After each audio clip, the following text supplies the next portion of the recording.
Welcome to the Faith Geek Podcast. The Faith Geek Podcast is your weekly source for all things current in geek culture. From entertainment to sports, parenting to religion. Be sure to check us out on the web by visiting www.thefaithgeek.com. Now, let us welcome Brent Whetstone and Joe Gerbery. Again, welcome to the Faith Geek Podcast. This is Brent Whetstone. Joe's not with me tonight, so once again, live with me on the podcast, I have my lovely and beautiful wife, Heather, and we are welcoming back to the show Jason Satterlund, the writer and director of the film The Record Keeper. Jason, thank you so much for joining us again. We're so glad that you're able to do that. And now, I think we all know why we're having you back onto the show. So I wanted to start out with a scripture, and this is kind of a different format from what we normally do on the Faith Geek. We're normally focused on all the geeky stuff. Very rarely do I ever get into my religious side for this.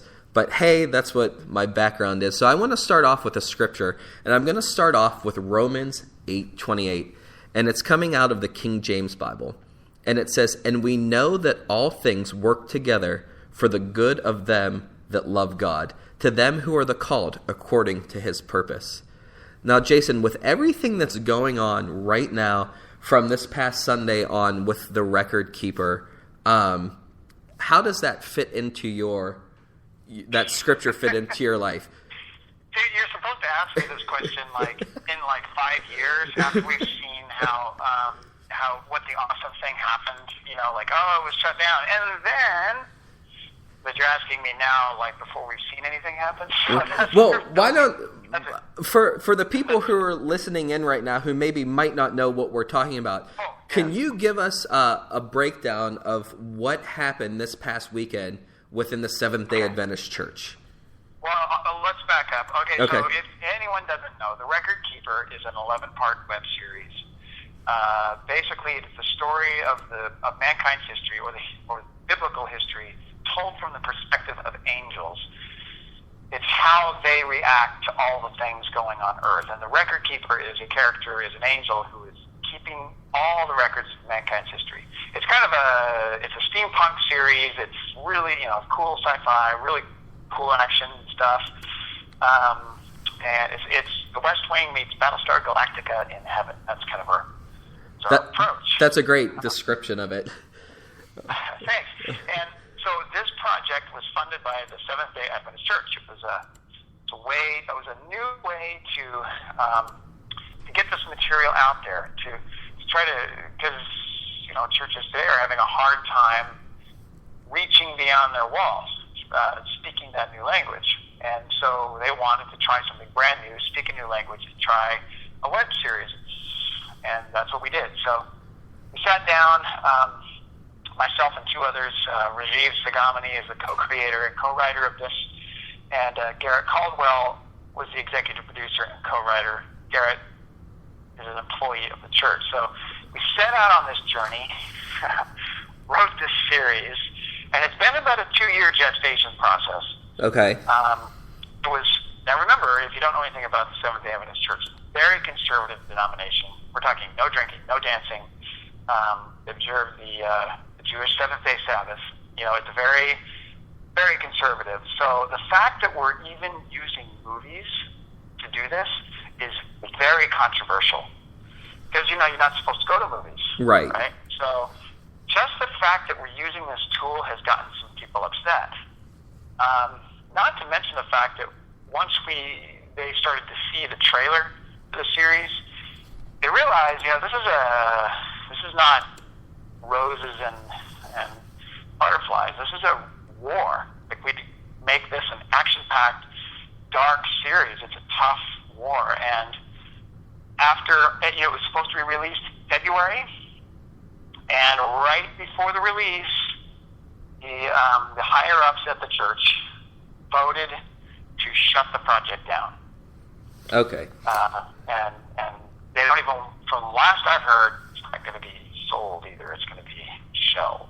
Okay, so this past February of 2014, your church's hierarchy said, hey, we're just going to put this on the back burner for now. And then this past weekend, I think it was Saturday, it was your general convention voted to completely shut the project down. Right. And Which was a shock. By shutting it down, does that mean, like, from what you have been told by them, there's no chance of this film ever seeing the light of day? Well, there hasn't been a lot of communication between me and I wasn't in any of these meetings. Okay. So I haven't seen like official statements. But from what I understand, for now at least, it's shut down, not even going to be sold. It's just going to be something that we'll try to forget never happened. I think. Wow. Which is a shame.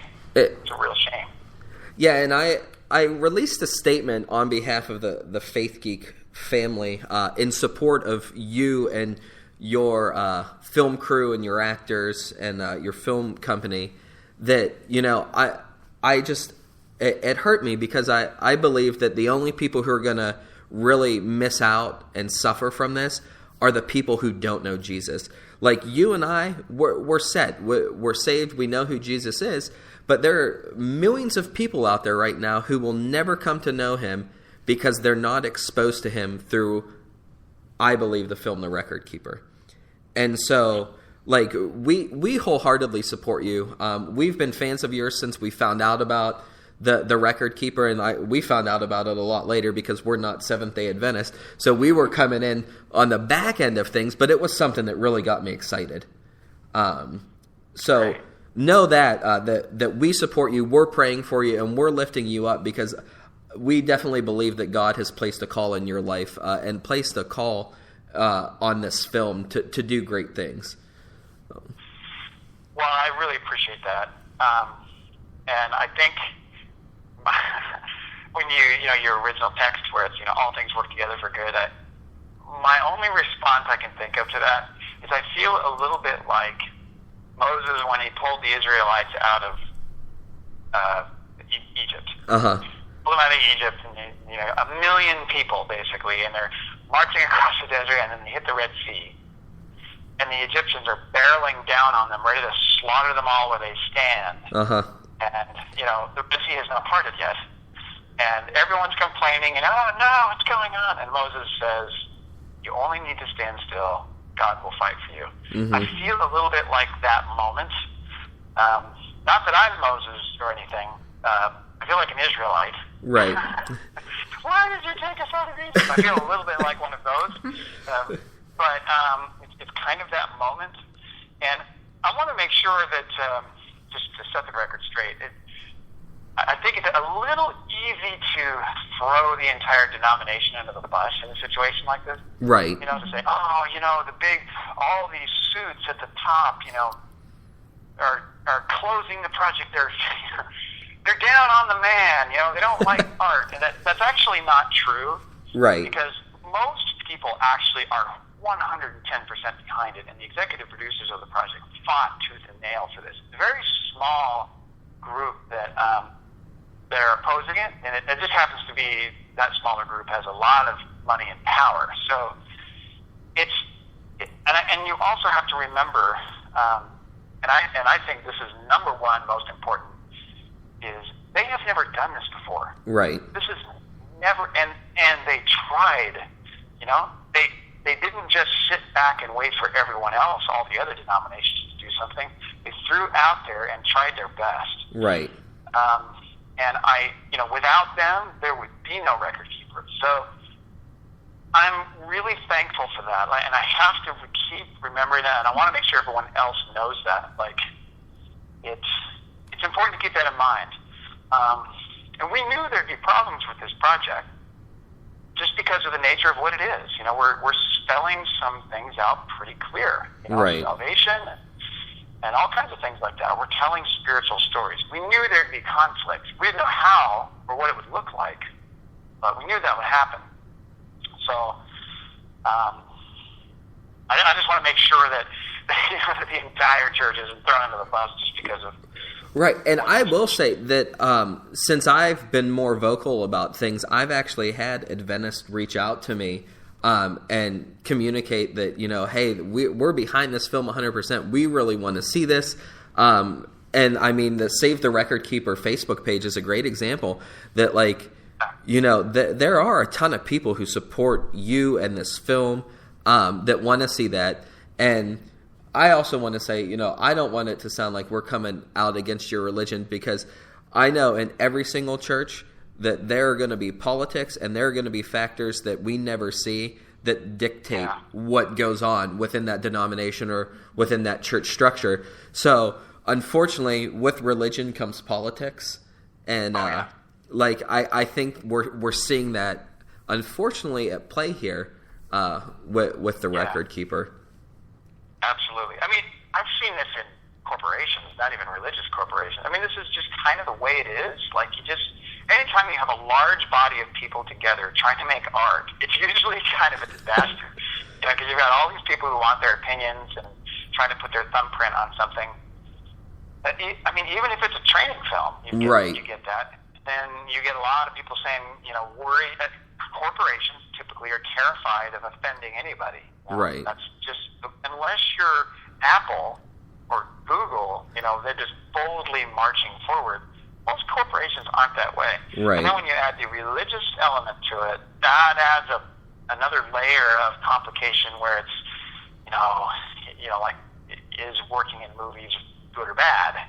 Sure. We've been told shouldn't be doing it. So it gets really complicated, and it's easy to just blame the organization for, look at how bad.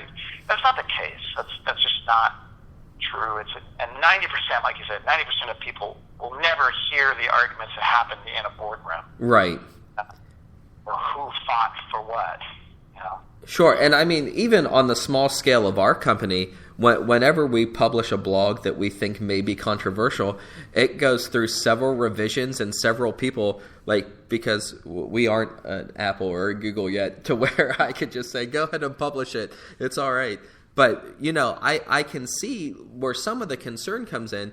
But to me, like, it wasn't controversial. This was like, this is a breath of fresh air to evangelism. This isn't like those tracks out there that's like, hey, you're going to hell if you don't know Jesus, and you're going to burn in eternal flames. But this was something like that, you know, people could relate to. And I'm going to share the story that I shared with you before we came on air. We're broadcasting now from Kent State University, and we had a classroom full of college students of mixed denominations and mixed religious backgrounds, some agnostics and some atheists in the class, and we showed your teaser trailer, just the 35-second long teaser trailer that you have available out there. And every single student, no matter what their denominational affiliation or what their religious background is, said that that's a movie that they would go see. Wow. And to me, that's impressive, because you're reaching not only religious people with the few Catholics and the Pentecostals that we had in the classroom, but there were also the agnostics and the atheists in here that was like, hey, it's a movie about angels battling and it's all steampunk. Count me in. Because that's what the culture is now. Like, you see that all throughout television. I mean, the new Sherlock Holmes movies are so popular, and they're all set steampunk, because that's what people want to see. So, right, yeah, and if you're going to make a movie like this, you got to learn to speak the language of the culture. Exactly. If you're going to go minister in Mexico, you better learn Spanish. Right. Well, wasn't it Paul who said, be all things to all people? I believe that's right. Yeah. So, like, when you go into, like you said, a culture, you need to know the culture. Yeah, but, you know, if you look at the lives of any prophet, most of them were ostracized for what they were trying to do, especially if it was daring. Oh, look at Jesus, you know. Got constantly criticized for hanging out with the sinners and the tax collectors. Right. You know? That's exactly. In fact, our teaser trailer, and to me this is a testament to this project, one of the actors involved loved the project so much that she had a party to launch the full trailer, to show the full trailer, and it was in San Diego during Comic-Con, and she decided to have a Record Keeper launch party. This was not something sponsored by the church. This is just, she just wanted to do it. Right. Which to me is like, yeah, go. That's great. Well, it ended up playing on a Friday night at a bar. Okay. And so I'm looking at this going, how cool is this? Like, this project has legs of its own. It's going into places most of us don't want to go. And, we're not even promoting. But yet we got flack for it. Why are we hanging out in bars where there's drinking and dancing, et cetera, et cetera? It's like, okay, you're missing the point. It's, to those regions where a lot of us don't go. Right. And it's working. It's doing its job. It's fantastic. But, it's, again, I have to say, I want to make sure that we don't just throw all the conservatives under the bus here. Right. Trying, and it's going to be hard, and there's going to be some resistance, but at least someone's trying, and I have to applaud them for right. that. Well, and who knows? I almost see this as like a John the Baptist scenario. Like, the Record Keeper is the forerunner for projects that could come and do great things, but you needed to experience what you're experiencing right now, and this movie needed to go through what it's going through in order to open the floodgates for many more like it to come. I hope so. I hope that's what happens. Because, I think the other thing that people have issues with is that it's dark. Gotten that criticism from a lot of people, which is different than most Christian films. Right. Most Christian films, they tell me they're dark, and I see the trailer, and I'm like,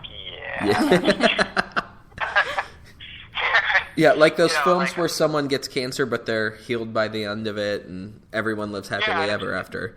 I can't even watch most Christian films, and just because you just know that life's just not that way. Right. And I think most of these scripts are written by people who just don't have. It's either agenda-driven storytelling. Right. Where have to make sure that this moral of the story is said. Right. No matter how we say it, that has to be said, whether it's believable or not. And they force the characters down a path, and you look at it and you go, well, that's just not real. And that's why most people don't watch it. Right. And people that do watch it, the believers that do watch it because there's nothing else. Right. Yeah. They may not even like it, but at least they can watch it with their kids. Exactly. So it's sort of a self-perpetuating cycle. And I think we need to be more real. We need to be making projects that are definitely more real life. And that's what we attempted with Record Keeper. And that's awesome. I agree with you. I don't go see Christian movies. Honestly, I hate them. I think the last Christian movie that I saw in a theater was The Prince of Egypt. And I wouldn't even really classify that. Saw Noah. Oh, yeah.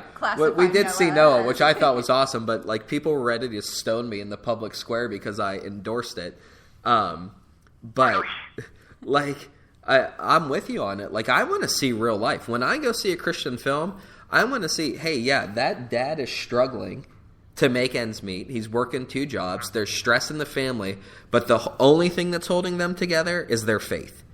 Because without their faith, their family would be torn apart. Because the stress that, people have to go through in real life, it sucks. Yeah.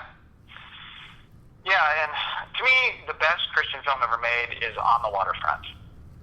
If you've ever seen that. I don't know I don't remember if we talked about this the last time. Did we talk about this? No, I don't think so. It's got Carl Malden and the name of the guy in On the Waterfront, the hero, Marlon Brando. Okay. I forgot his name. To me, that is a perfect example of what a Christian film should be. Most people think about that movie and they think, oh, yeah, Marlon Brando is the muscle on the docks and he kind of beats people up and this, that, and the other. To me, the real story there is Carl Malden. He plays a priest living in a part of New York that's really rough, and he's trying to reach his congregation and trying to make a difference in his community, and the people tell him, well, you have no idea what we go through here. You have no idea how hard it is for us to just survive.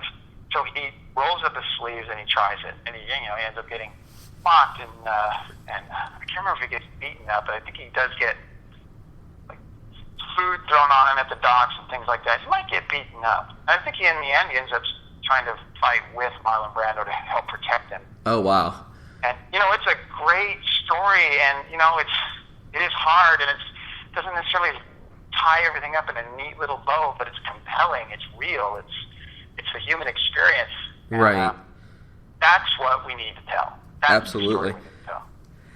And like the thing that I really liked about the parts of the Record Keeper that we were privileged to see was that like it was showing, and I think the pain that the angels were experiencing, seeing humanity go through what they were going through. And like I said on the last broadcast, one of the most powerful scenes to me was when Cain killed Abel and the blood hit the earth. Yeah. And like it talks about the earth scream. Like yeah. You don't think about that when you're reading about it. But to see that portrayed, like, wow, what an impact that it must have had in heaven. Because murder didn't exist before that. Right. And then, and that's, seeing death for the first time. Yeah, that was. I think that's a perfect example of part of why there's resistance to the series, because we show angels having post-traumatic stress disorder. Right. Seeing and hearing this scream when blood touched the ground, which is taken from. Can't think of the text off the top of my head, but your brother's blood cries to me from the ground, like that. That's kind of where we took that from, but. Just that gut-wrenching trauma that these angels are suffering from seeing, what is this thing called death? This is too much. Right. Way too bad. Anyway, I'm glad that you liked, not liked is probably the wrong word. Right. But, yeah, appreciated. So, I guess in closing, I would ask the one last question. What do you have to say to the Record Keeper fans who are out there who are all disappointed right now? What's the lasting thing that you want to leave with them until the next chapter is written for the Record Keeper? Well, first of all, so many of you have written in and shot videos. A lot of that came to the Save the Record Keeper page. A lot of you sent messages directly. How overwhelmingly thankful I am for all of you, because your voices have been heard, not just by me, but by the other creators, the executive producers. Your letters were brought to committees and read. That tells us that we're at least on the right track, and I just want to make sure all of you know how thankful I am for that. I have always believed that this is God's project. I just don't believe that He would bring us this far and just drop us at the Red Sea. It's hard to believe, so I have to think that there's something else out there. I don't know what, but I just can't believe that this is the end. So I ask that all of you just stay strong, keep your support, keep your voices going. Save the Record Keeper page and keep those emails coming in, because who knows, maybe the tides can turn. And if it does release, you'll all want to be there when it does. Absolutely. Well, hey, Jason, thanks again so much for joining us. We really appreciate it.